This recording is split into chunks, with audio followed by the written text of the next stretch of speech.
Welcome to the podcast. I'm Harlan Cohen, and I'm so excited to share today's conversation with Kass&Mike Lazerow. And I've known them for years. Mike helped me early on in my business, and you'll hear about that in the podcast. I've known Kass for almost as long. This goes back years and years. I have been watching them create these businesses and sell them, and they're serial entrepreneurs, incredibly successful. Golf.com is a company they built early on, sold that. Mike started UWire in college. Then they founded Buddy Media, and that's when Facebook opened up their platform, and they eventually sold that to Salesforce for $745 million. And they continue to be active, creating new businesses, experimenting. They're partners or they're early backers in liquid death. So they have this history. They know what they're doing, and they've been through it. They've got a new book that's coming out in March. It's called Shoveling Shit, A Love Story. And the reason it's a love story is because they're also married and they've started these businesses. And being an entrepreneur can be really difficult. It can be really messy. It can be hard. And during this podcast, you're going to learn about this. You're going to learn about them.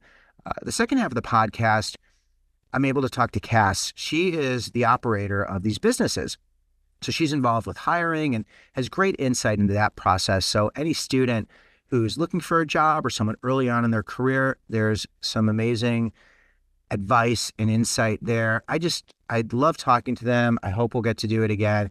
I hope you enjoy this conversation with Kass&Mike Lazerow. Mike and Kass, it's so amazing to see you. It's been a very long time. Mike, when I see you, I think of this guy standing by a booth at some conference in the middle of nowhere in front of a UWire table trying to get people to sign up for UWire. Remember those days? That was the National College Media Convention. I forget what it was called, but I remember them very well. So my first work experience when I was, I think, just out of college or still in college.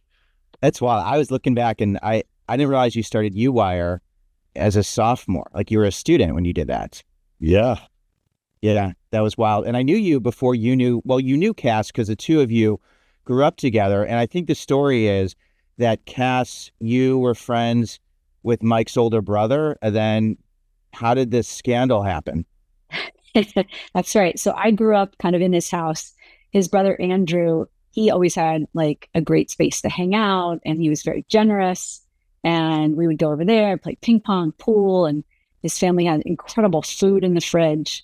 And we hung out a lot. And Mike was always the annoying little brother, or at least one of them. And we went from there to a friend's wedding in Allentown, Pennsylvania, Jill and Kevin Kane.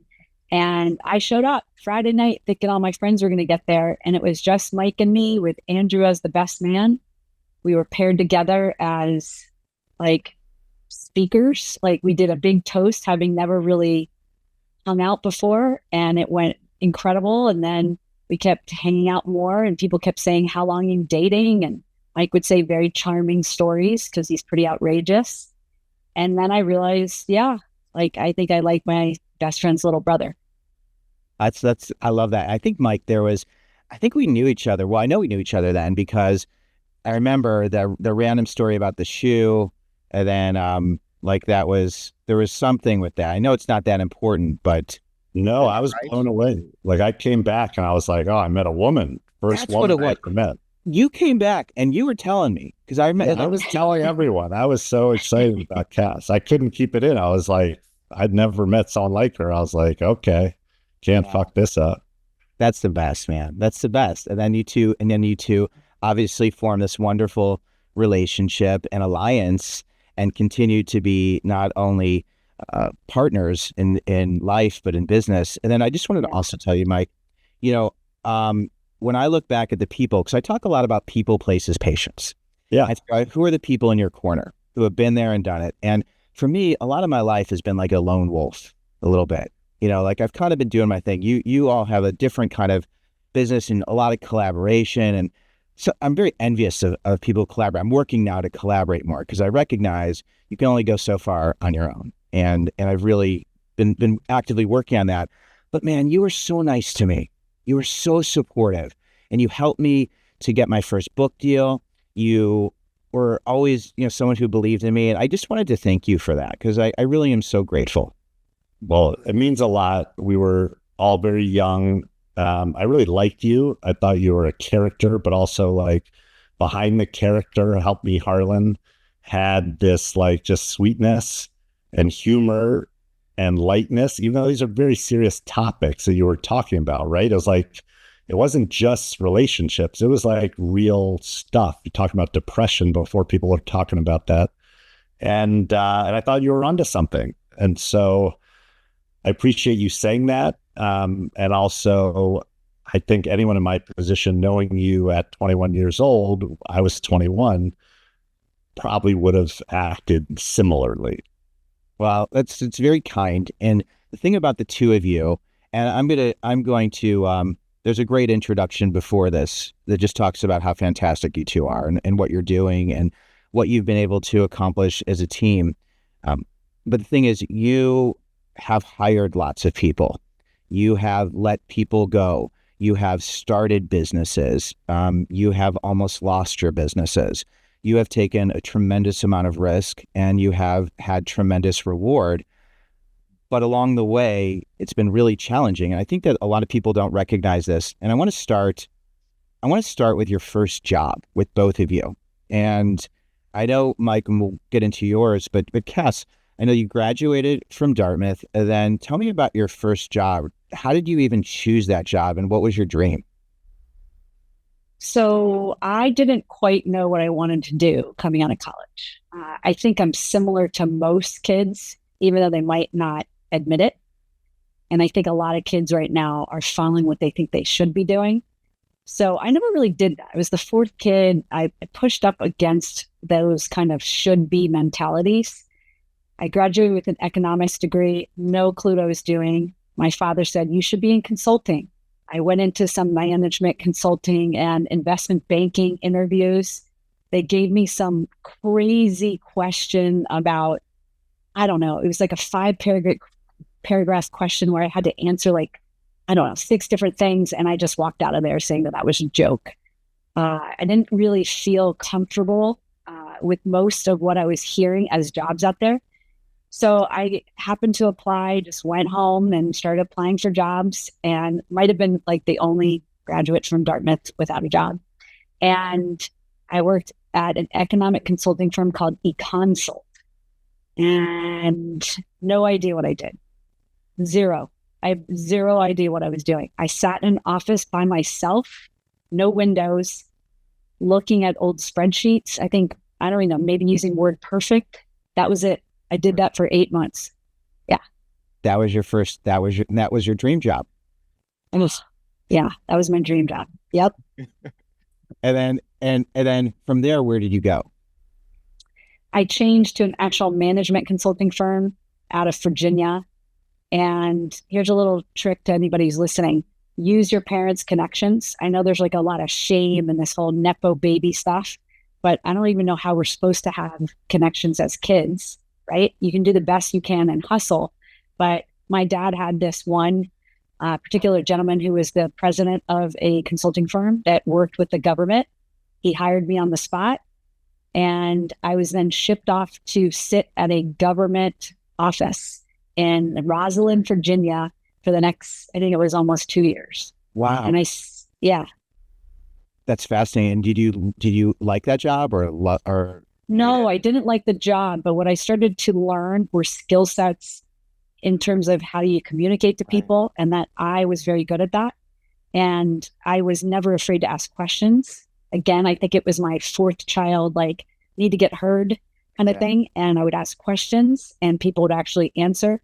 And I did learn Excel there. I really did. So were you and Mike, were you in touch then? When did your relationship begin after these jobs? Oh, yeah. Yeah. Right. So you did this because I love, Kass, that you were in these horrible jobs for you. Like they did not fill your soul. Nothing. No. Empty. But I have a theory. But Harlan, I have a theory that very few people have a synchronicity like you or Mike, where you have a skill set, a passion for something, and it's the perfect timing. I think most people need to figure out what they're good at and then supplement their passions or what I call as an adult hobbies on the side. Right. So, I started up as a tennis player, Harlan. Like, I wasn't going to be playing professional tennis. Yeah. Like, I don't know how you do that. And there's so many people who will send me messages and they'll be like, I'm 23, I'm, feeling so empty. I need direction. I need help. They're not getting the job they want to get. And they're just so depressed. And especially you coming from, having this wonderful Ivy League education, Yep.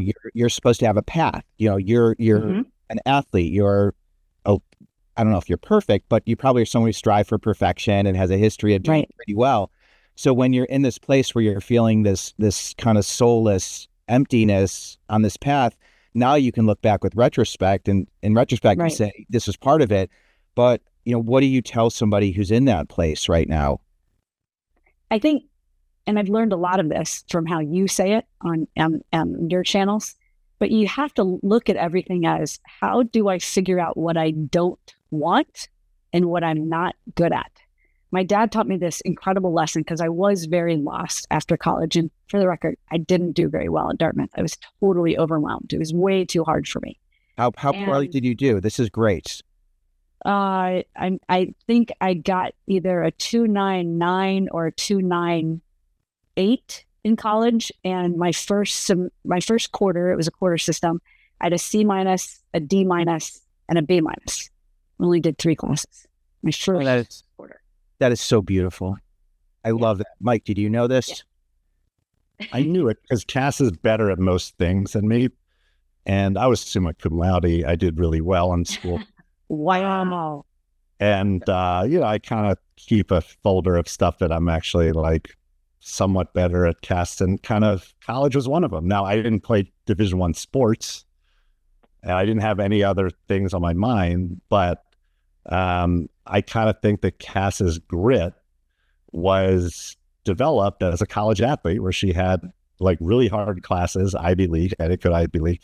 Plus, she had to show up and practice and hit the gym and take care of her nutrition and traveling and all that change, kind of made her battle tested for the world. Yeah. Do you agree with that, Kass? I do. And I also think, like I said before, like, if you can figure out what you don't like and what you don't want to do, like, there's another way. Everyone talks to young people and says, oh, you should use college to figure out what you want to be and what you want to do. Well, these poor kids are going to have to reinvent themselves 7 times in their lifetime. 7 times. There's a stat out there.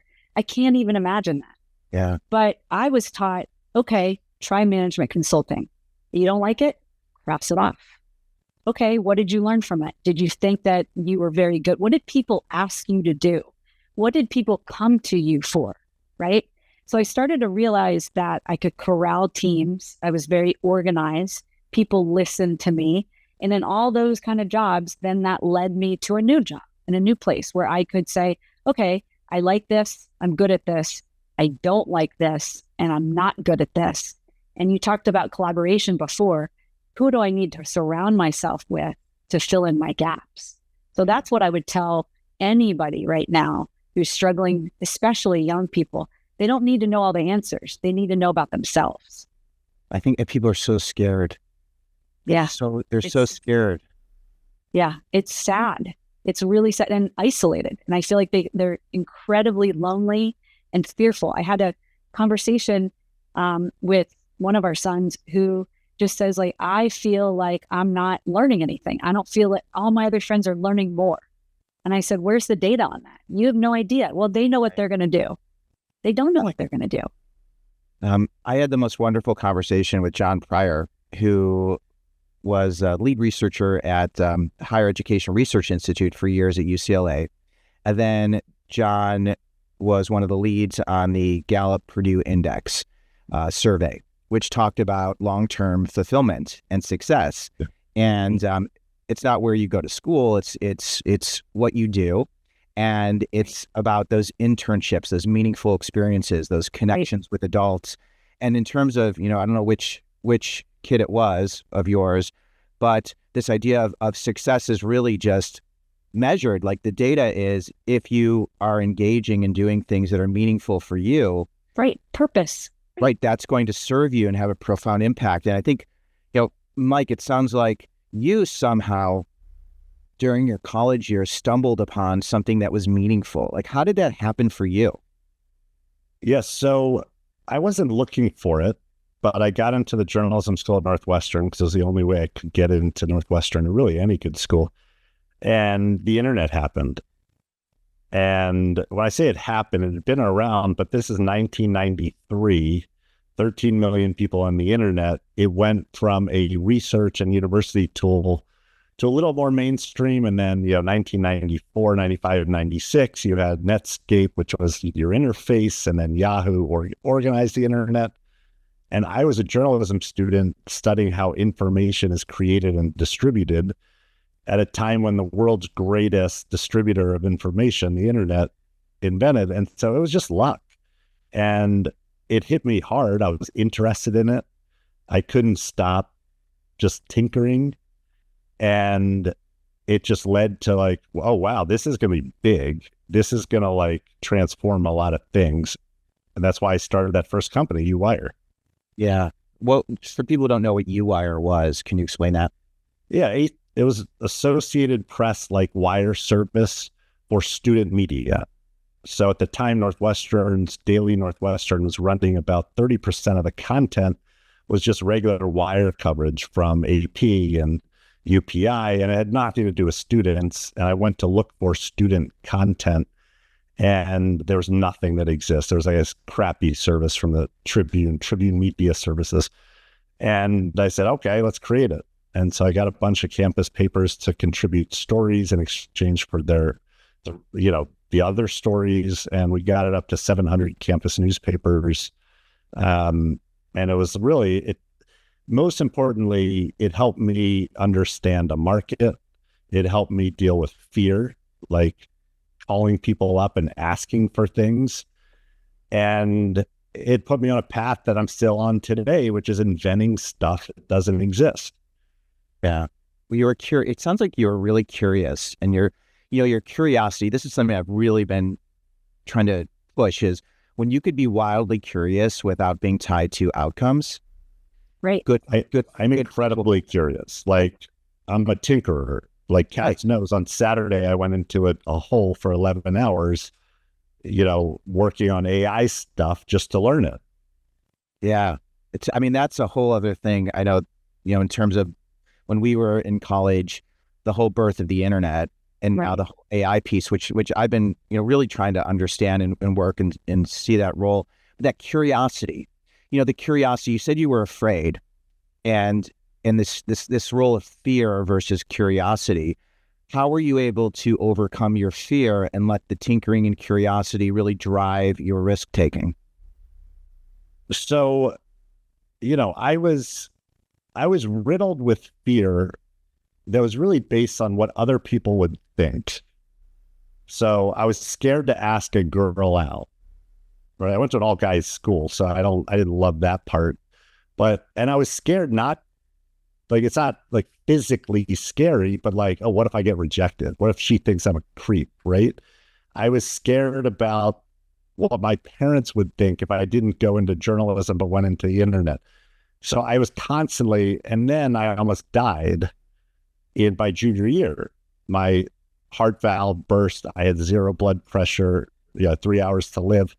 And I came out of that like, okay, game on. Like, what's the worst thing that could happen now? Like, I'm not going to die, knock on wood, but, like the heart's relatively binary. It's not like the brain and other things. It's like it either works and the plumbing works or it doesn't.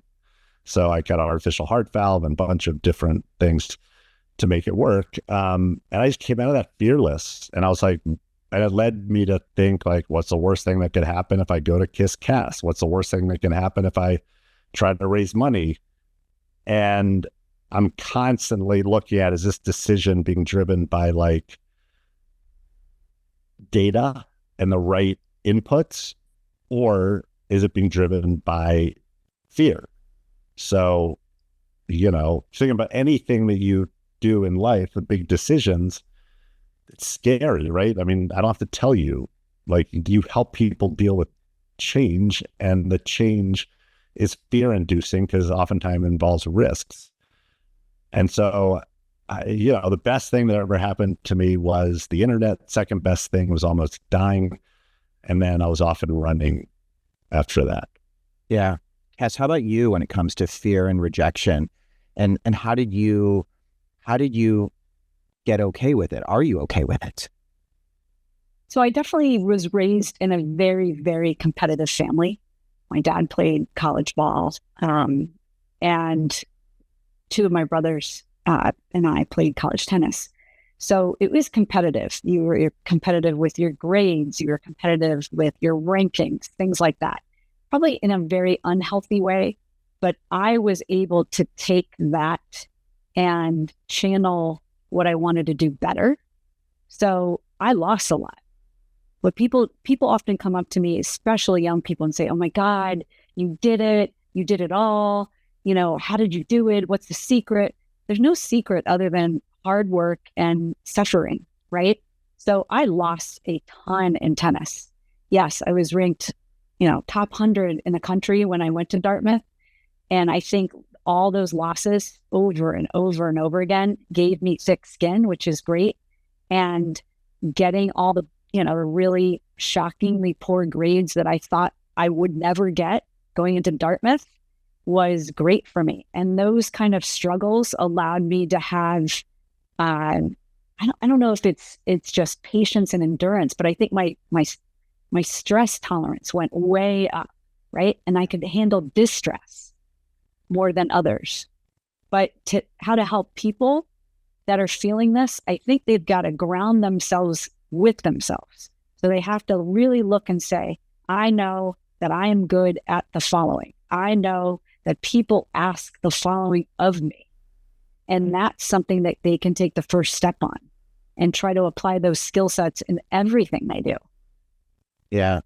Hearing you talk about your struggles, and I love that we're going here because, there's going to be so many conversations that you both have about the companies you started and Right. and Buddy Media and, being sold for almost $800 million. And then as Mike takes a swig of liquid death, which I love that, man. I love the story. And Mike, I heard Mike on how I built it.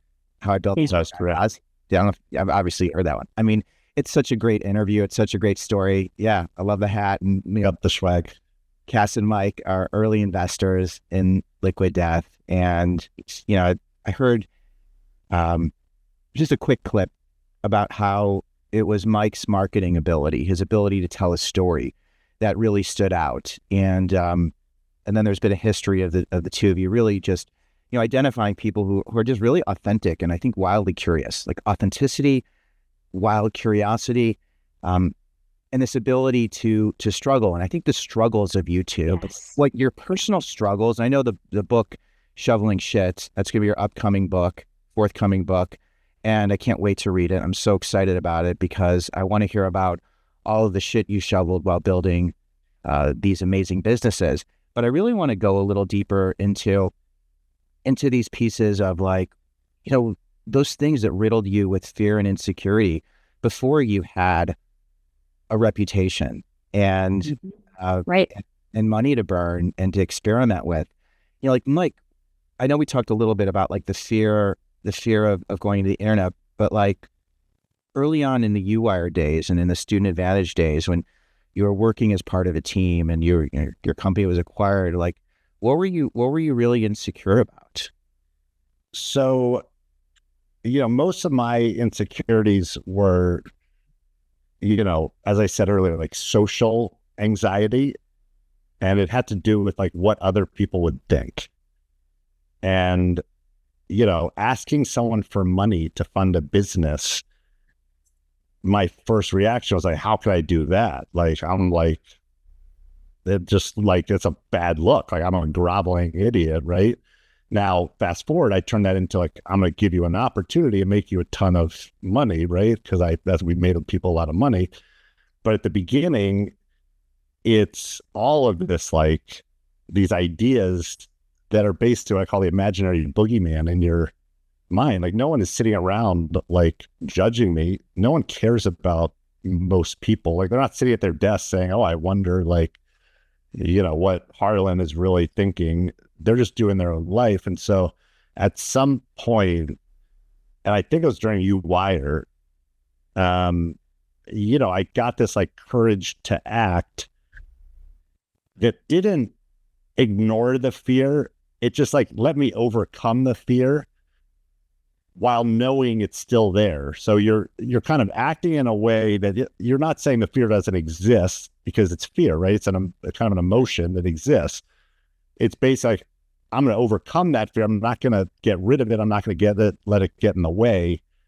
And I think it's a mentality that's important. I always ask myself, I'm constantly asking myself, what's the worst thing that can happen from this decision? Yeah. Right. And that's a great question. You're going to be It's not that bad. Like when you answer, you're like, oh, worst things, they say no. Okay, whatever. Move on. Right. And then Kass, was there something that came to your mind? That question? I think I had imposter syndrome, which I hear a lot. I hear a lot of this out, from a lot of my friends' kids. So when I got past that management consulting firm, I was asked to start the interactive arm of a marketing agency. And I was 25 at the time, 26. And I was working with 35-year-olds and 40-year-olds and higher. And then we were pitching to law firms with managing partners. And I remember just thinking, how can I do this? This is ridiculous. I probably don't look older than 20, and they're going to see right through me. And the truth is, what I realized over the last 20 years is they don't. They're just as insecure as you are. And if you can push past that fear and endure it, right? That's the thing, is can you have distress tolerance? Can you endure that fear? Like Mike said, it's not going to go away. It's just, it's not going to be like, you're never going to be fearful again. It's whether you can say, okay, again, going back to myself, I know what I know. This is what I'm good at, and move forward. Yeah. There's this myth that you're not going to be scared. I think people think that, young people think that it's Don't be scared. Yeah. Don't be scared. Like, what does that do? Right.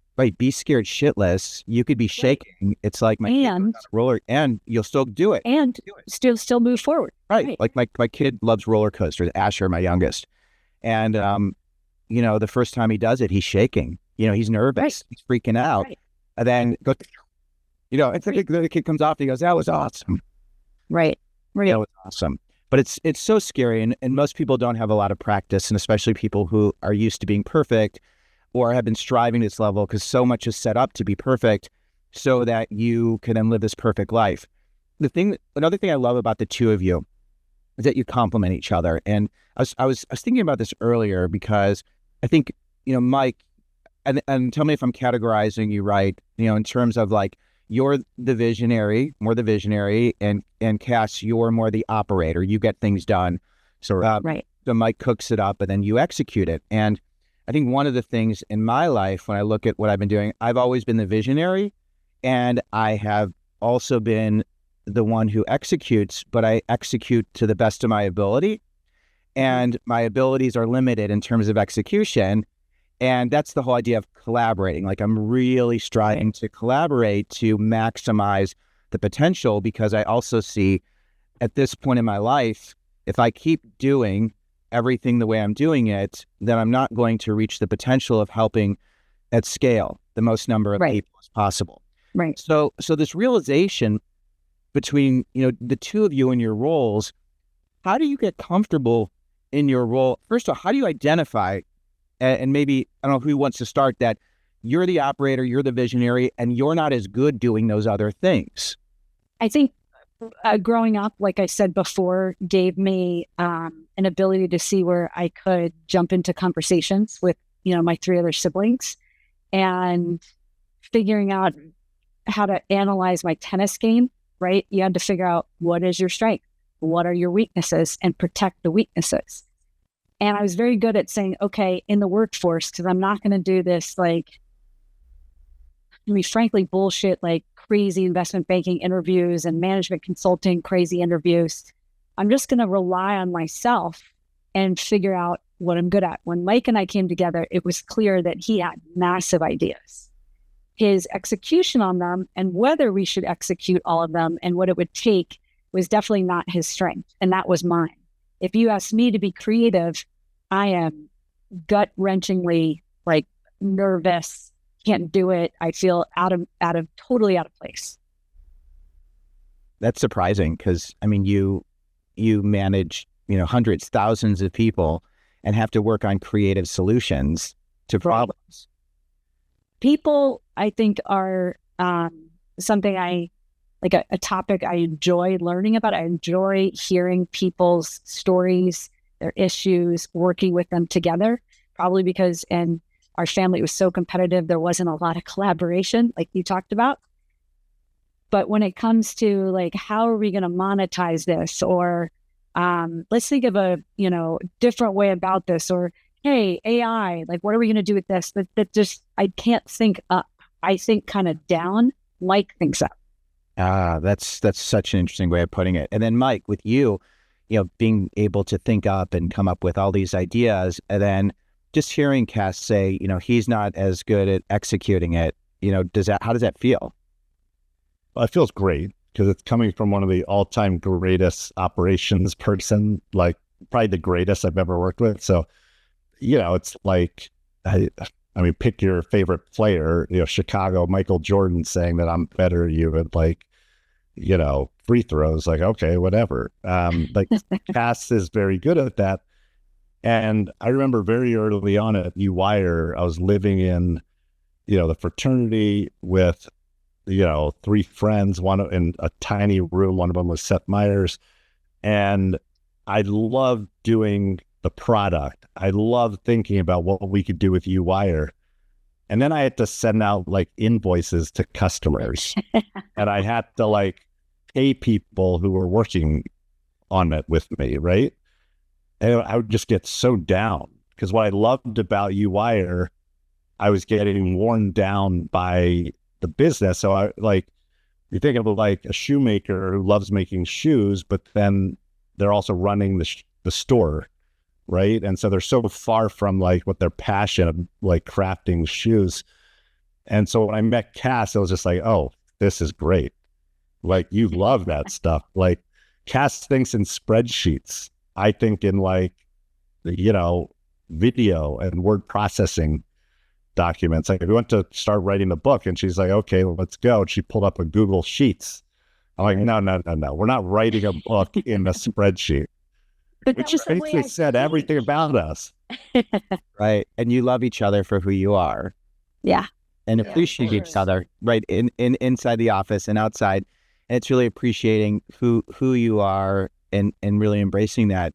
And I know, Mike, that you're going to have to run, and I'm going to keep chatting with Kass for a little bit. But how do you make that work as a couple? How are you comfortable with yourself? And these, and not always having the answers.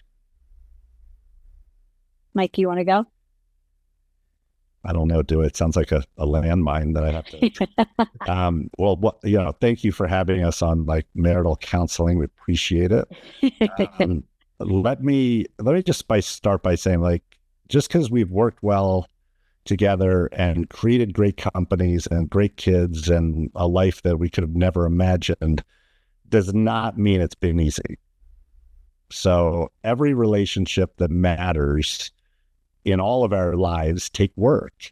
And whenever you have 2 thinking people interacting, there is tons of, miscommunication and, what isn't being said, and is one person listening. And we've had moments, including when we sold Buddy Media to Salesforce, where we weren't in a good place. We weren't communicating. We weren't connected. We just were at each other's throats because we were trying to deal with young kids and this company that had offices in Singapore and London and, all over the place. And we just remember, like, when we sold the company, announced it, and had a big event with the company. It was like a really happy event, but we're like going home in a cab to our apartment in New York City. And we were just miserable. We're just like, man, we're so tired, worn out. I weighed 30 pounds more, just not healthy. And so, we write about this in the book that like this imbalanced life, you have to find ways to connect with your partner, meaning your business partner, connect with your spouse, connect with people who matter. Otherwise, life will happen and you will not have meaningful connections. Yeah. I can't wait for the book. And I love that you share that, the fact that you share that things were hard and difficult, because I had no idea. I just remember reading press releases and seeing your wonderful video. No one knows. It's all like, it's all great, right? Like, we're not going to put out a press release saying that like Kass won't talk to me because I'm a fucking asshole, right? That's like, press release. That's a billboard. That's not my proudest moments when I'm not like, in a position. And better than anyone, Harlan, that typically when you are not at a good place with someone else, it's not the other person. Like, there's a lot of stuff that you're contributing, and entrepreneurs are constantly out taking risks on an island. It's a lonely position, traveling, whether the country, city, world, not particularly healthy. And so, focusing on mental, physical health is something that we picked up later in life, because we were just, we wouldn't have survived, especially with my heart condition. Right. And then, and in the book, we're going to learn all about that. And hopefully we'll have the chance to talk again to, I want to understand how you're balanced, how you stay healthy, the different habits and rituals, because, right now it seems like, just in terms of business and in terms of all the adventures you're having as a family and also as business partners, it seems like things are good right now. Like, things are awesome, but don't forget, it's like a 27-year overnight success story. So it's like, we've like shoveled a lot of shit to get to a place where, I think we feel gratitude for what we have. And when I say what we have, I'm not talking about the money, even though that has enabled a lot. It's relationships, it's our health, it's the ability to do what we want. The book doesn't feel very comfortable. We're reinventing ourselves. Yeah. Right. Together, which is hard. I was so excited to see when you launched Kass&mike, because also there's so much I don't know. And I've really been watching, and I've been really fascinated. And it's one of my biggest regrets is that I don't have this close of a relationship with the two of you, because I'm a voracious learner, and you're. Well, let's do it now, Harlan. Like, there's nothing. I mean, distance means nothing. Now's the time. Our kids are older. Well, that's exciting, and I'm really excited that we can have this time, and people are going to learn about you, and they're going to find that path, because I believe everybody has one, and it's just hard for them to find it. So to talk to you at a place where you're going deep in and sharing the stuff that most people don't know is really wonderful. Mike, I know you got to run, and I don't want to keep it. Kass, I'd love to. Sure. Kass is hired. I want to talk to Kass about how to hire people and how to fire people and how to take feedback. So, Mike, you're going to miss out on this part. I know you know. Kass is going to spill all the beans. Don't believe everything she says. And this is the first of many, many times, and that we get together, hopefully, and appreciate it. That sounds great. It's great to see you. And thanks for sticking around, Kass. Absolutely. It's fun. For people who, there's a video of this as well, but for people who are listening, I have a big smile on my face, because it's really interesting to see people who are in these positions of incredible success and to be at a place of influence and power, right? But it doesn't start that way. And the path is really messy and difficult. And I know in the book, you're going to talk a lot about that. But what I also want to help listeners to understand, because we get a lot of people who are in college, a lot of people who are starting their jobs, a lot of parents who want to help their kids.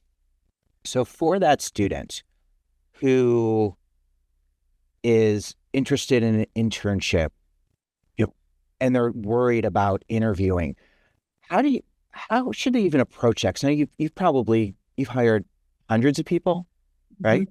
right? Yeah.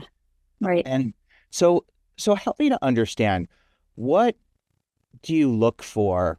Or I don't even want it to be what you look for, because I don't want you to have the power, right? Right. When I say, what do you look for? It's like people are trying to do things to get you Right. to do something. And I think that's really the wrong place to even start a question like that. Right. So let's go to, as that young person who, maybe you is a better place to go, because when you were interviewing for jobs and you were trying to get the next position, what did you do right and what did you figure out you could have done better? The first part is I didn't listen very well to the questions that were being asked of me. I think one of the greatest strengths that you can have is listening what the question is and then answering and delivering the information. So if you look at the best speakers out there, they do that. They deliver answers. And interviewing is tough, right? It's nerve-wracking, it's intense, obviously fear-based. But when you're talking to the person and they're asking you a question, make sure you give them an answer that's on topic. I think that's the first part. The second part is be okay not knowing the answer to everything and say, listen, I'm not sure what the answer is, or I don't have the answer to that. But if you give me some time later, I'd be happy to send you what I think when I get home. Or, that's not my strength, but I'm so looking forward to learning that. And I know this is what you do here at your firm or your company or whatever. So it's that vulnerability that I think needs to kind of shine, and the idea that you know what you don't know. Because a lot of times when you interview, you think you have to know every single question, every single thing that they're going to throw at you. And that's just not possible. So the people who succeed are the ones that are going to know what they don't know, be okay with not knowing everything, still curious, and engage and tell the interviewer what they're good at and know that. Yeah. The listening is so hard because I think people are so busy thinking what somebody else is thinking and Mm-hmm. thinking what they should communicate, that they can't listen. And how can someone approach that so that they can listen? What's the mindset to walk into that conversation? You have to slow down your mind. Literally, I've realized that I have a very, very busy mind, and I've taken my severe anxiety. I have severe anxiety. I always have. And I've turned it into a superpower, right? It helps to power all of the multitasking operational things that I do. And it gets in the way when I've learned that it's getting in the way when I talk to people. So I've had to literally slow my mind down, slow my breathing down, stop, listen, repeat the words that someone's saying in my head so that I don't jump the gun and, God forbid, interrupt them or forget what they asked. Yeah. A lot of kids are so anxious, and I see this because I work with a lot of college students, especially the friends of my kids, who ask me, can you look at my resume? Even looking at their resume, I'm like, there's no way these kids have done these things. And if I ask them, there's no way they're going to have a good answer. It's going to be all bullshit. So instead, I'd rather them say, I learned this from this job. What I'd hoped was the following. I didn't. So now I want to pursue this at your company. So someone who acknowledges what they don't know and then frames it that way stands out more than someone who's bullshitting you. 100%. And I've used that for every single hire I've ever made. And that's going up into the thousands. And it's remarkable. I had a chance to visit with Aaron Ezra, and I don't know if you know Aaron. He's at Plan A Technologies, and Yeah. there was Heard of him. Yeah.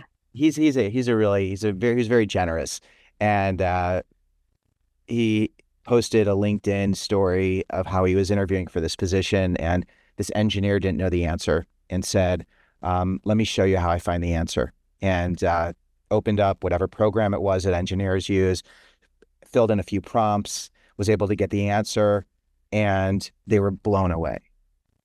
He's like, and we hired him Right. because he didn't bullshit me. Right. So I think it's a hard thing. It's a hard thing to do. to know that you're enough, that you don't have to try to convince someone. And I think that's part of the message. I mean, Harlan, the message in college is, I mean, think about what all these college kids did. They spent their entire high school years, but if not from kindergarten to 12th, to try to get here because it's some magical place that they're supposed to then figure out what they're doing in life. Like, that makes no sense. It's just a bus stop. It's just a stop on the train. You have your whole life in front of you, and the journey should be about really figuring out who you are and what your strengths are. Yeah. And your role, and this is something that I really try to reinforce, is when you're walking into a situation, your role is to not know. In most of these situations, you haven't been there, you don't understand. But if you know what you're wildly curious about, and if you know you're interested in learning about someone, that stands out. Has anyone in an interview asked you a question, a job interview, asked you a question about your own life, about yourself, that really made you pause and think, wow, this is a thoughtful person? Yes, there was a specific interview, and it wasn't, it was for a college other than Dartmouth, where the coach asked me if I could do anything over again about my training. Would I do it differently, knowing that I was here interviewing for the team? So it really threw me, because I thought, and mind you, I'm 18, right? I'm not 53, I'm 18. And I'm thinking to myself, wait a second. This has been going well. She really wants me on this team. And now she's saying, what would I do over? So I think people who are approachable like that, she actually was trying to get to my angst, right? She was trying to get to, what did I struggle with? What did I not like? And would I do it differently? And did I have probably gratitude? A lot of what I don't see out there right now too is I see a lot of entitlement, but I don't see a lot of gratitude. Yeah. So I think thoughtful questions, if you can get a thoughtful question from someone you're interviewing with, you should take notice and say, wow, this is a great company if they've hired this person. Right. So getting a thoughtful question from the person interviewing, and then the person who's the interviewee, asking you something. Is it okay to ask you a personal question? Is it off limits? Does it have to be just business, or could someone, is it okay to I'm of course asking you about like your personal life is probably not a good first step. Yeah, I think that's tough in a business interview. Yeah. I think a question that I always like an interviewee to ask, and it brings me a big smile, is to say, especially when I was, 27, 28, and I was interviewing someone who was 22, is, when you were in my shoes and you came to this job, what do you wish you could have done differently? And what do you think the skill sets are that I need to have to be the most impactful? It makes me happy because it's so thoughtful, saying like, wow, you did it, and giving that person credit. And now if you look back, again, it's the same question that coach gave me. Right. Yeah. When it comes to your anxiety, because you mentioned that you have anxiety, it's been something that's been part of your life. So how do you go through this career path, being in such high stakes positions, I was, what was the story where you wanted to advertise with Buddy Media with the $1 million, and you wanted $1 million to advertise at airports, right? Which, kind of outlandish and scary. But someone who has anxiety, who's asking investors for $1 million, who's in these high stakes positions, who also has all these people who are accountable to you in terms of like taking care of their livelihoods. Yeah. Right. Like, that's like, how do you do that? Well, I think everyone comes to work positions with baggage from their family of origin. So, it's kind of a meme in and of itself and cliche, but you kind of are what you are, right? You come from whatever the dynamics of your family and whatever that baggage is, you bring it to every relationship. I also think you bring it to work. And for me, I wanted a team I wanted a team so badly that was functional that I've taken that to work in every situation. So I care about culture. I care about people. I can sense intuitively when people are off or when they have something that's holding them back, and I can field them in right positions to make them go forward. So having that responsibility was something I wanted. I wanted that because I knew what I didn't like growing up, right? And I used that as fuel to create things that were better, not perfect, never perfect, but better, and to change mindsets, which was very important to me because I wanted to create environments where you like coming to work more than you didn't. So managing and doing these things that from the outside looking in seem very high stakes for you, weren't a source of anxiety. They were actually a source of light and calm in a sense. Yes, because I mean, if you can think about this lens, if I loved teams and team environments so much, when I'm executing a marketing campaign, which is insane, back in 2007 to spend $1 million, which wasn't in the marketing budget. Like our budget was like 250 grand, right? And we're a startup. And I say I need, I guess this is more like 2009. I need $1 million. They're like, what are you talking about?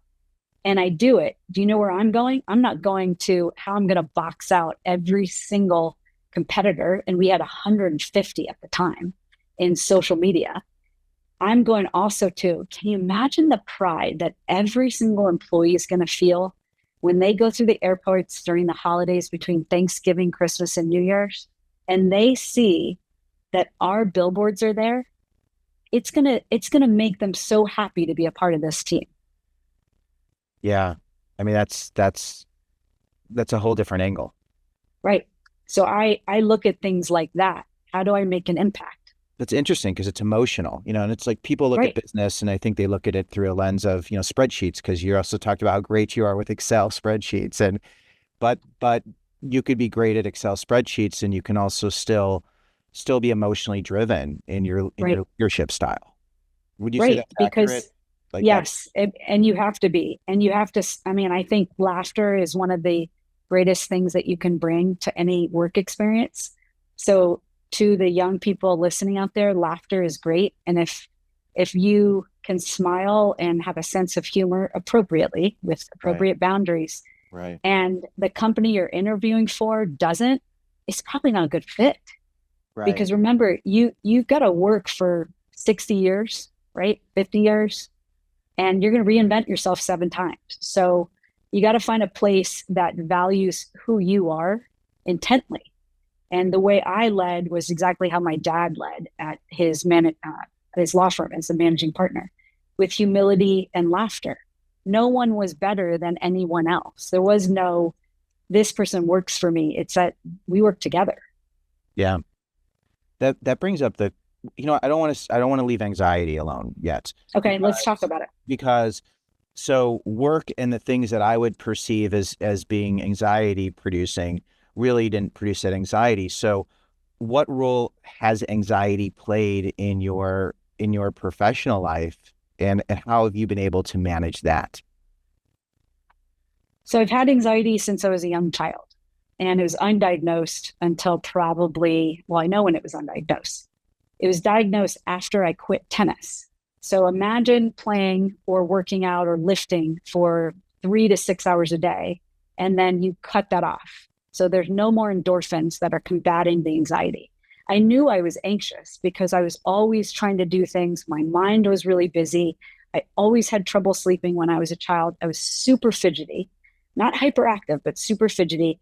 And I always wanted to know what would happen next. Like, but what do you think is going to happen next? I would tell my dad or mom, like, what's going to happen now? And I was a very anxious kid. Exercise greatly helped me. It was ridiculous amount of exercise. So that was like masking a lot of the anxiety. When it stopped, it was overwhelming because my mind kept going. So the anxiety, the way I dealt with it was appropriate amount of exercise, making sure that I do exercise every day. It is something that during the Buddy Media days, I fell off of. And the minute I walked out of Buddy Media, I fell apart. Like I was down for the count for a year. My nervous system was a wreck. I could not even, I didn't know which way was up. I had literally not taken a breath in probably 4 years. I had 3 small kids under the age of 8, and I felt behind, even though people looked at me like I was ahead, and my anxiety was off the chart. And it was this like, my anxiety isn't about necessarily to do something. It's about the inability to be okay with not knowing the future. It's a control-based anxiety, which I think a lot of anxiety is about Yeah, it control. makes a lot of sense. Yeah. Yeah. So, but I have been able to pivot it, and I did that very well at the companies and now as an adult, because when you don't have that control and you don't know what's going to come next, think about my role. I'm an operator, so I can have 7 paths ready. If Mike says we got to pivot over here, I'm like, great, I got that option. Boom, let's go. It just doesn't work so well with kids or personal relationships. I mean, I can only imagine. It's really hard. I mean, I've gotten to be friends with my anxiety, or at least, Great. I recognize it, and I'm like, oh, and I like to label it, my brain's doing that thing. I'm not my Right. brain. Right. It's just I was born with this thing that's Right. Or every thought is not a fact. How about that one? yeah, Just because you think it doesn't mean it's true. yeah, I like that too. Last night I was having a lot of anxiety. I had a full day. I did a full day of professional development. I was in at Hillsborough County, and I got to work with the social workers and counselors. Oh, that's great. It was fantastic. It was a full day. It's full day workshops scare me because they start the day and I'm supposed to fill up the whole day with something meaningful, and I do want to please people, and I want them to find value. And then, of course, we were in a different room. The air conditioner wasn't working, so we were in this media center room. There was no microphone. Oh no.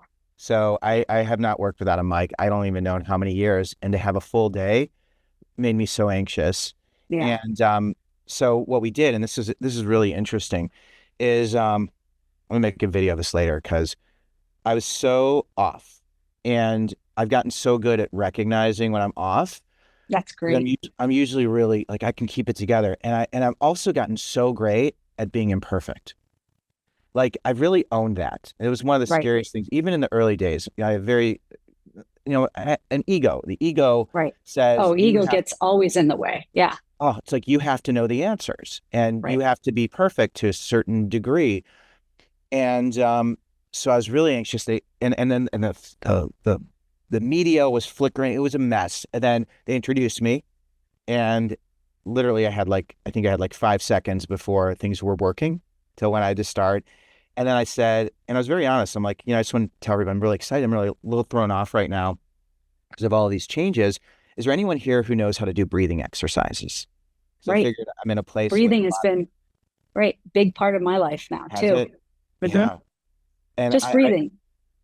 Breathing. Deep breaths to up here. So you're getting this breath and you're getting it down. So you're not just right here. Yeah. And it's important for anyone listening to breathing. It's so important, and it really regulates your whole nervous system. Right. So I asked somebody if they could do a breathing exercise, almost like a triage. I did it in a calm way, and this woman came up, Linnell. Linnell came up, and Linnell did this breathing exercise for everybody to start it, and it was really for me. And then brilliant though. Oh, it was. We started it, and it was a fantastic day. Like it was a beautiful day. And what also happened is, I try to do this thing where I tell my story of what's going to happen. Like I go to the end of it and I tell the story. That's in people in business. You visualize. Yeah. Yeah. And but I'll start and I'll tell myself, this was such a great day. I'm so grateful for this connection, and I was able to learn so much. And today wasn't about getting people to like me. It was about being in a place with knowledgeable people who can help me to understand things that I could then share with others. And I did it's almost like a visualization. Affirmation. Yeah. It's an affirmation and visualization. Yeah. Athletes do this. Yeah. So it helps me to just anxiety. And then anyway, the whole thing was wonderful. And then last night I came home, I had a long day and then flew home. And when I was getting ready for bed, I started to have all of my fear. I'll go through the pattern of like, business fears and personal Right. fears. And, my son's away he's in Texas at a band camp, Right. and my Right. oldest is going to college. And I had this thing. And then what I did is I said to myself, I said, oh, your brain's doing that thing again. Right. And I said, just don't pay attention to it. It's Right. just that anxiety thing. Right. And Reframe it. I Reframe it I reframed it, and then I also put it in a little box, and put or it sent away. on a raft and just Yeah. put it away and said, this isn't something this has been a It's long not going to day. help. Yeah. You don't need to worry about it now. Right. And so what do you do? What are some of your techniques and practices? I know exercise every day. Well, and I should say probably 5 days a week, but I Right. think breathing is one of them. I tend to hold my breath. All of the people in my family hold their breath right here. And so like, if you just, let it out and then take a deep breath. Right. Also not believing every thought that you have, right? So a lot of people with anxiety have what's called intrusive thoughts, right? And they get peppered throughout the day. And then what happens is you make tracks of them, right? Like think about like a track, like a farmer making a track where they're going to sow and put seeds in. You're putting negative seeds in, right? So you've got to start to convince yourself, it's like a matrix, that these thoughts are not fact. And like you take it a step further and say, do I need to think about this right now? Would it help me? Like you came home, it's probably 11 o'clock at night, you were tired, long day. Do you have to think about it right now? So give yourself a promise. If I still feel this way tomorrow, I will make time to think about it. And what happens is every single time, I don't feel it the next day. Yeah. I make that promise to myself that if it's there tomorrow, it deserves attention. And then you get the sleep you need. Sleep is a big deal. I know kids don't get a lot of sleep, but it is a really big deal. Yeah. Those are so wonderful. I think they're great things, not just for students and younger people, just for everybody. I think so many of us struggle with our anxiety. Oh yeah. It's pervasive. So when you are a young person and you have social anxiety and you are worried about what people are thinking, and you walk into a situation and you're in your first year on the job, you get the job somehow. It's a miracle. Right. Right. Right. And then you're there. Now you have seen lots of people start jobs, and you've seen some of them thrive, and then you've seen some of them obviously not thrive. So can you help us, Kass, and help some younger people to just understand that first year on the job? Yeah, it's big expectations, but how should someone approach it? Number one, bring a pad of paper and pencil. I know everyone's going to say, oh, that's so old school, or I'll bring my computer and take notes and things like that. Half the time, I'm going to think that you're on the computer not listening, truthfully, if I'm running that meeting. So look interested, take notes. Yes, you might have to put them into a Google Sheet after. I don't care. Google Doc. I don't care. That's the first thing. Second thing, do not be afraid to ask questions. Yes, if you're in a client meeting and you are new, you probably shouldn't ask questions in front of the client so that perception is wrong. Afterward, do not be afraid to ask your boss, those around you, I did not understand that. Can you please explain it to me? Think about what Mike said earlier. What's the worst that could happen? They say no. They say no. That's a data point. They're not going to be helpful to you on your team. Your boss should say yes. So don't be afraid. Number 3, like I said before, listening is really important. Number 4, be proactive, not reactive, right? So a lot of times I see young people and they sit there on the job, they go to the meetings, they do what they've been told, and then they clock out. Have you asked your boss if there's anything else that you can take off of his or her plate? That's how you succeed. Because if you think about teams, right, and how they work, you need to be able to collaborate and help each other. So if you're working, for someone under a team, Ask the boss, what can I do to make this day better? Is there anything that you need from me? They're going to notice that. What about someone who is working with someone who's been there for a long time, has a big reputation? It's almost like the student talking to the professor, and they're in this position where someone clearly has more authority, and they're new and they're curious. How do you present a question so that you're someone who looks good? How do you present questions so you don't look like a flawed, insecure dummy? I don't want to use the word dummy, but I hate to, what I'm saying. I know what you're saying. I get it, that perception is reality. So asking a boss about something that happened that they may or may not assume that is scary. And at the same time, I think you can couch things in an honest way and say, I think the meeting went really great, Harlan. I really liked it. I noticed that the client point out things that you noticed in the meeting. I saw the client's reaction to X, Y, and Z. They seemed a little confused about this. I was as well. Do you think that you could take some time, doesn't have to be now, to explain that to me?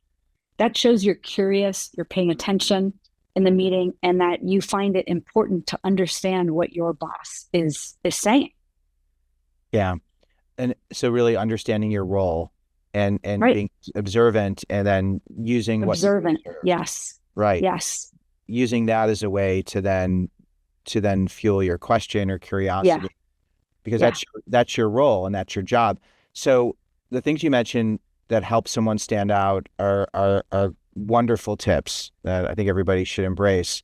When it comes to getting paid, a lot of students want to get paid a lot of money, as much as they can possibly get. When it comes to a first job, what's your advice for a student when it comes to their first offer, or a new grad, or first job, entry-level job? Okay.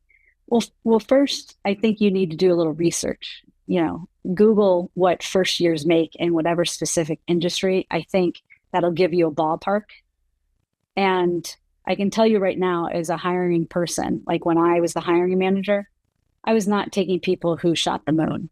So you got to be humble. It's your first job, and you will not know everything. So if you get a first job and you have an offer and you'd like to negotiate for something else, my advice is to negotiate for something else with a reason, right?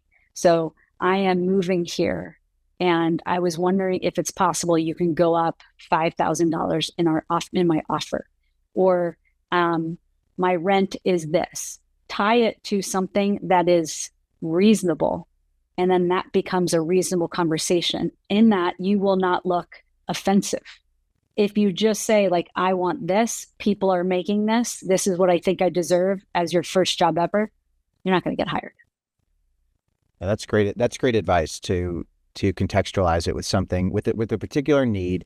And then also that first job, is there anyone who's been with you for a very long time, who came in entry level, who has, just soared?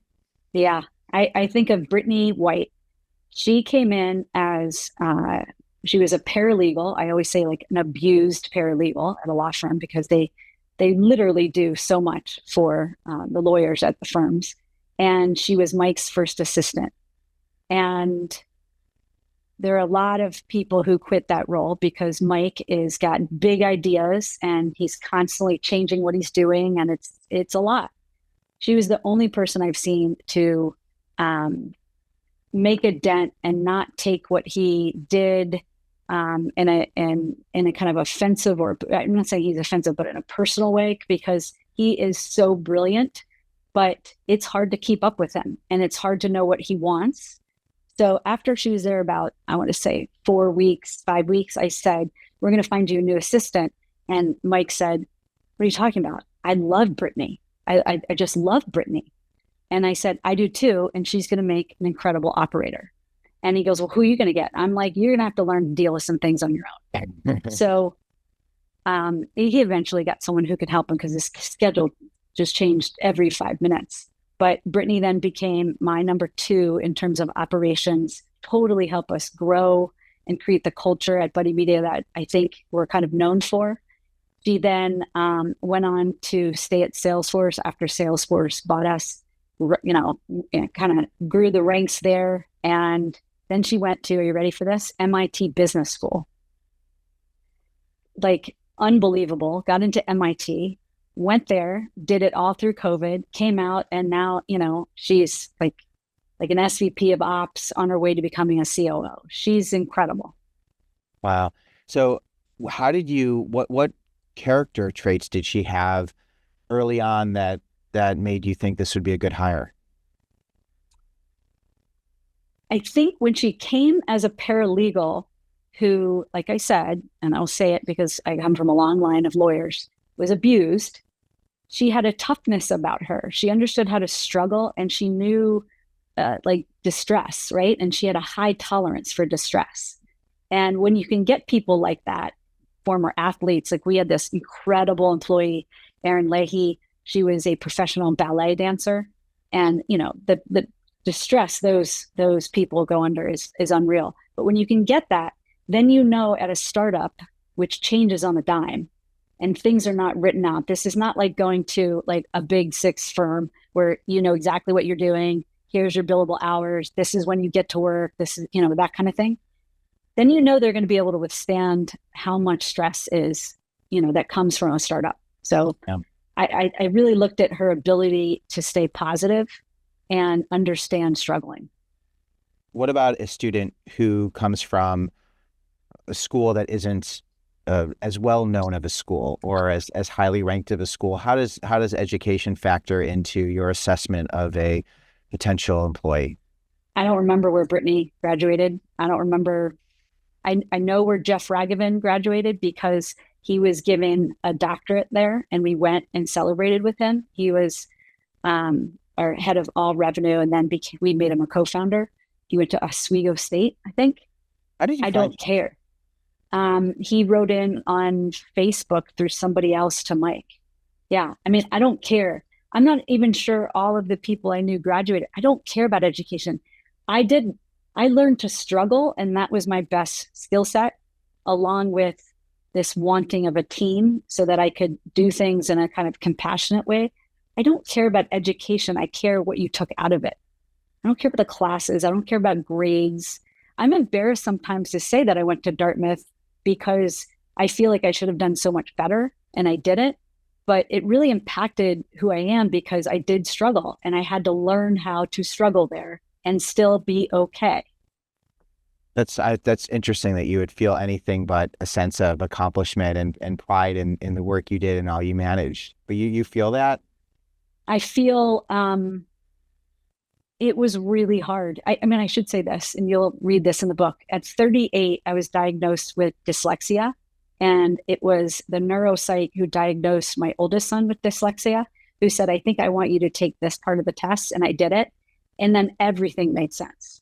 All of my struggles in high school and college made sense. So academia was really hard for me. How do you go through your whole life with dyslexia and still be so exceptional, or at least, be able to live the life you live? I think back then there were zero tools. My dad and I always knew something was wrong. I had the same SAT scores 3 times. My math just kept going up, and it was almost as if I was not filling out any bubbles on the verbal part. It makes total sense now, but I think I had incredible coping skills, obviously anxiety, right? From not really understanding why this was so hard, especially all the humanities classes. And my organizational skills kicked in to a very high degree, right? Like very, very high degree. Right. So you have the executive functioning skills, but in terms of being able to read and process, because I have recently diagnosed with ADHD, last year after our kids went through. It's funny because I was like, you know what, I'm pretty sure that I have this, but to be tested and to go through it, and then to make sense of, I struggled. I have worked very hard to feel like I'm enough, and so much of what I've done, my career, a lot of it was being in the public so that I could help people, but also people could notice me and I can feel like I have value. And I've gotten to a point in my life where now it's more of a responsibility than it is Right. something that's Right. exciting, because it doesn't matter. None of that Right. matters. Right. But the struggles, and I think for people listening, it's really healthy to go to your counseling center. It's healthy Big time. to get Get a assessed. therapist, get Oh, assessed, go do it all. I mean, I have to say, like, there's people I've met who have, I don't know, there's like 3 or 4 markers of dyslexia, for instance. I had 2 or 3 of them. I didn't have all 4 of them. So I guess my executive function is really high. But there are people who have, all 4 markers or whatever they are of dyslexia, and it is brutal. Just like you're saying, ADD. Mike was diagnosed with ADD as an adult right after we got married. And it started to make a lot of sense to him. And nice. so, right? It's like the explosion of ideas, and it's like yes, and not being able to concentrate on one of them, or uber concentrating on one of them and not coming up. He mentioned he was doing something for 11 hours on Saturday. He's not joking. Right. I could imagine. Right. It becomes this hyper focus that's right. It could be a gift, and it also can really be a struggle. But I love that you're willing to share this. And there's a couple more things. I won't keep you much longer, but I just love this because a lot of people, if people don't know Kass, you're going to get to know Kass, and you're within the next year, with what you and Mike are doing is such a gift that you're willing to open up this part of your life and share it, because people don't get it. They just see certain bullet points. And I think that your journey, your struggles, but also the mental health part, the managing part. Oh, 2 things. This is my ADHD brain firing. Jeff. So as Buddy Media was growing, I would always see pictures of Jeff and you guys and Jeff. It's like smiling and having this wonderful, it was like it jumped off. And that's why I was curious that, Jeff sent you an email, or sent Mike an email, or even maybe a Facebook DM. I'm not entirely sure back then, but we didn't know him. And he came in to the office. Mike had said, I met with this salesperson. I'm like, Mike, we started the company. You're plenty. We're not hiring anyone. We need to raise money. You can be the salesperson. No, you got to meet him. You're going to love him. You're going to love him. I was on the floor drilling desks. I had 3 drill bits. Talk about organization. I had 3 drills in a row, all getting charged, right? While I'm drilling desks together with my youngest, who's 2.5 months old, in a pram, right? In her stroller thing, over to the right. And he comes in. I don't even get up. I'm like, hey, Jeff, nice to meet you. He's like, okay. And he starts talking, and I'm like, okay. I don't have a lot of time for this. Why are you any different than the other 1,000 salespeople I've fired in the past?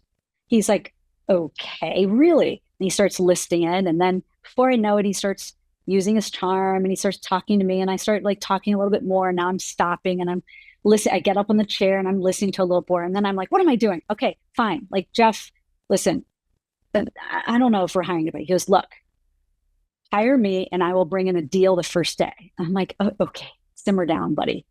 That day he came in, he had 2 deals signed. I have no idea where he got the contract terms. I didn't care. We had money coming in the door. It was amazing. So he not only charmed you, he was action. He took action. And, and Jeff has continued to do amazing work, and he seems, you guys have is a friend, lifelong. Yeah, no, he's a friend. I mean, you can't have a lot of friends when you run companies. Yeah. You kind of lose out on, a regret I always have is I see a lot of families from all of the schools our kids have gone to who make other friends with families, and they're always going on trips or their spring breaks together. Never really happened for Mike and me, because we use those times to just be with our family, since we were missing out so much on the kids. Yeah. So that a lot of the people that we started the company with and worked with us for those 5 years are still our friends. Yeah. That's really, it's wonderful that you're able to do that. And I have one other question. So you talked about how when Buddy Media was really at its peak and you're acquired by Salesforce, that took a toll on all aspects of your life.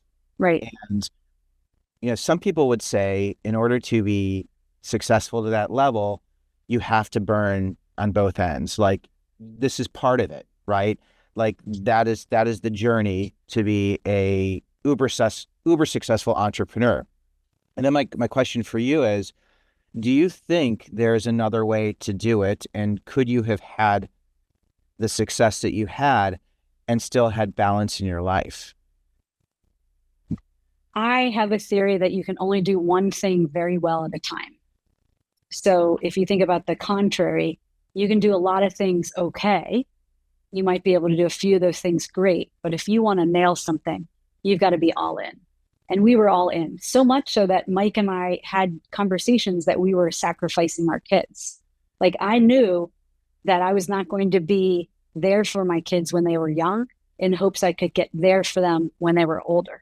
And you know, the dirty little secret about kids, they need you more when they're older than they do when they're younger, because everything's just so much more complex, and the depth of things that you're teaching them and that they're going through requires you to be there emotionally and physically.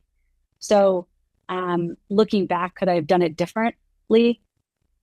It's not like we had a ton of money to be like, oh, getting a trainer would have helped, but really saying like, your mental health is going to massively suffer if you don't stop. And I don't care, put it on the calendar and do something that gets your mind off of all the daily tasks. That's something I wish I had forced myself to do. Easier said than done. Do I think we could have gotten where we were if I'd spent 1 hour a day taking care of myself? Yeah, I do. Yeah. And I wish I had done that. Yeah. I think that's like a really interesting take of like how to be an entrepreneur and like take care of yourself. Like, how could you take care of yourself? It's like an oxymoron. It's right. It's hard, but you know, and you're also leading by example. But there were other things though, Harlan, that I was doing that was filling my cup. Right? We never did anything at any of our companies without having some kind of charitable heart. So we had big organizations, Cycle for Survival, that our companies backed in a big way. Or every quarter we had all team meetings where, you know, we made 10,000 sandwiches, you know, for the homeless, and everybody walked over and did that. Yeah. So there were things that were filling my cup, but the mental and emotional side of things was something that no one told us about. Right? Yeah. Like Mike talks about the day that we sold the company, we told everyone, we got this big party. Mike came out on stage, he's talking to everyone, everyone's cheering, it was great. And then we got back in the car and we were silent. And then he says, so what do we got tomorrow? And I said, well, we've got 2 different doctor's appointments with the kids.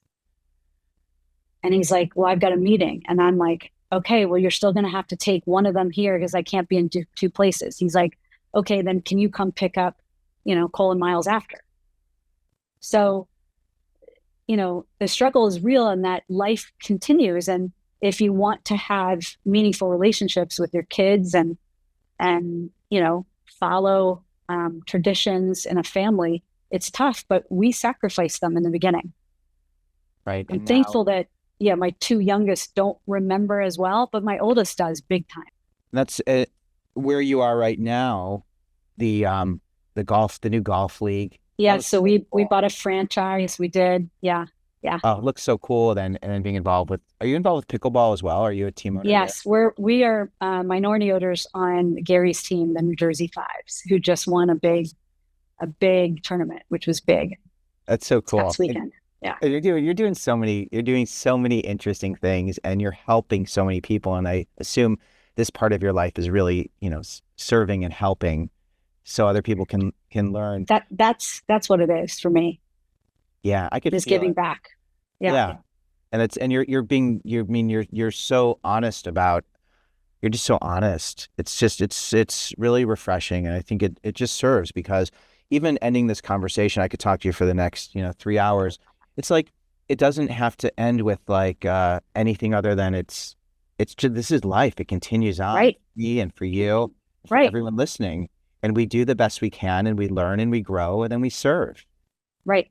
That's right. And, I think someone said, well, things must be so much easier now. And I say, look, am I looking forward to my daughter, the last kid, going to college and being this empty nester? Yes and no. It'll be a whole new struggle, right? It'll be a whole new dynamic. We'll get through it.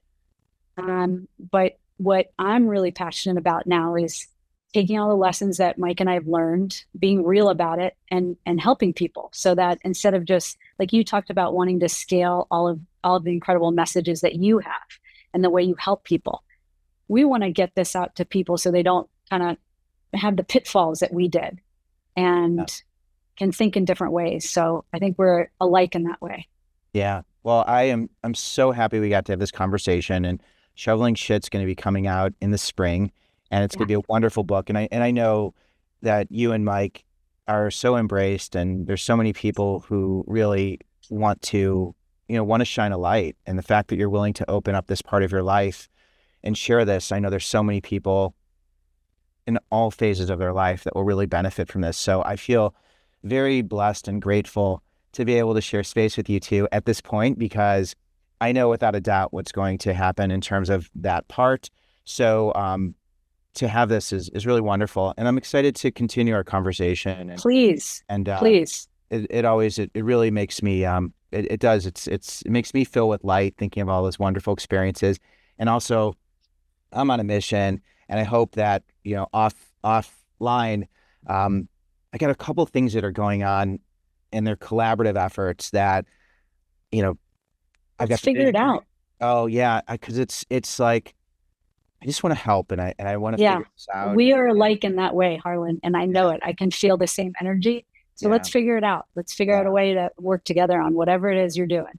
Yeah. Well, I appreciate that. And even just a conversation, cause, sure. Gosh, anytime. Yeah. I want to help. And, absolutely. I know you do as well. Thanks, Kass, for being here. And I'll direct everybody to anything you want in the show notes so that they can learn more, and give Mike another thank you. And I will. Have a great day. I'm so grateful for All right. Thank you. Thanks, Kass. Talk soon. Lots of love. Bye.